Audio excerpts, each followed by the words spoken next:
મારે ટીચર હું જ્યારે અહીં થોડો ટાઈમ બેસી રહું ને પછી ઊભો થયો તો એક સીધો ચાલવા ના મળ્યું, મારે થોડી વાર ઊભું રહેવું પડતું હતું દુખાવાના હિસાબ, બંને ટીચરને દુખાવો થતો હતો અને સીડી પણ હું ચડી નહોતો શકતો.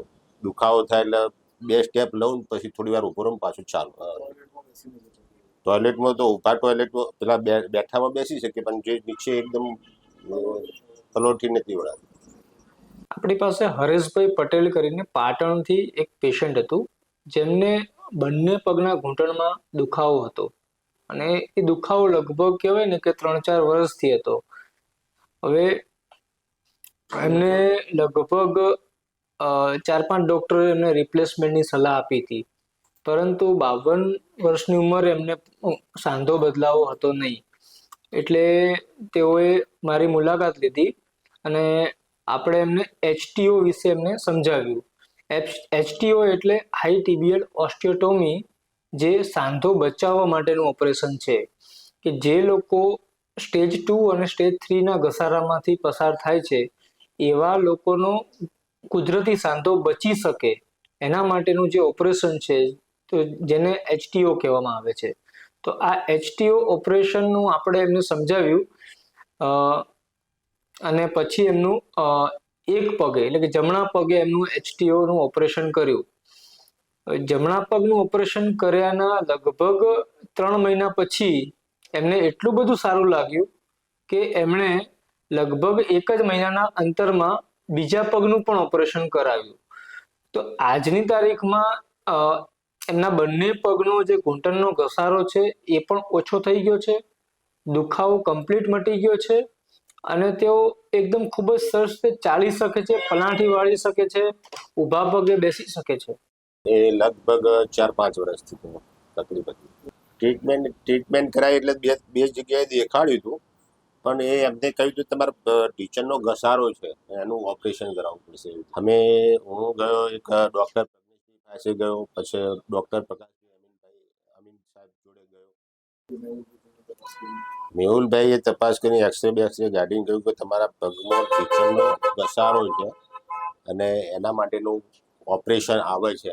એક નીપ બદલવાનું આવે છે અને એક HTO નું આવે છે, એ સ્ટેન્ડ બહાર રહેશે એવું આવે છે. એક બીજું એવું ને એવું એ રીતનું જ ઓપરેશન પણ અંદર 2 જગ્યાએ કાપા મૂકીને ઓપરેશન કરવાનું થશે એવું ઓપરેશન આવે છે. પછી બેના ફાયદા સમજાવે અને મને એક આ HTO જે બહારથી ઓપરેશન થાય છે મને થોડું સારું લાગ્યું ને એકદમ એક્યુરેટ લાગ્યું એટલે પછી એ ઓપરેશન કરાવ્યું. ઓપરેશન કરાયા પછી તો ઘોડીથી તો એક દિવસે હોસ્પિટલમાં આવ્યો અને બીજા દિવસે મને રજા આપી દીધી. ઘેર આવીને તો હું એ દિવસે સંડાસ બાથરૂમ તો મારી જાતે જ ઘોડી લઈને કરતો. પછી મને 1 મહિના પછી એમને સ્ટીક લઈને ચાલવાનું કહ્યું, પછી સ્ટીક છોડીને ચાલવાનું કહ્યું, પછી સ્ટીક 1.5 મહિના જેવું સ્ટીક છોડી દીધી પછી એમને ચાલતો હતો. હા, ટોટલ 3 મહિનામાં તો ચાલતો તો હું લગભગ સમજો કે 1.5 મહિનામાં ચાલતો તો થઈ જ ગયો હતો પણ પેલું સ્ટેન્ડ લગાવેલું એટલે મારે ચડ્ડી પહેરીને ચાલવું પડતું, ટેકાની જરૂર નથી પડતી. સાહેબનું સારું કામ છે, સરસ સારું કામ છે. ડરવાની બિલકુલ કોઈ જરૂર નથી. ઉપરથી આ ઓપરેશન સારું છે, તમે પેલા નીપને એ બદલો છો એમાં તમારા ફિઝિયોથેરાપીમાં કસરત ને બસરત ઘણું બધું કરવું પડતું હોય છે અને લગભગ છેલ્લા ટાઈમે બી પલોઠી વાળવામાં મુશ્કેલીઓ ઊભી તો થતી જ હોય છે, પૂરેપૂરી પલોઠી નથી વળાતી.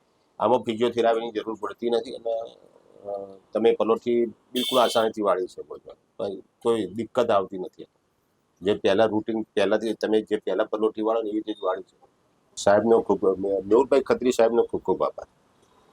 જનરલી આમાં જે ઘૂંટણના ઘસારાના કારણે જે બેન્ડ થઈ ગયો હોય પગ, એ બેન્ડને આપણે સીધો કરતા હોઈએ છીએ, જેથી કરીને જે વજન અંદરના ભાગ ઉપરથી જાય એના બદલે હવે બહારના ભાગ ઉપરથી જતો હોય છે.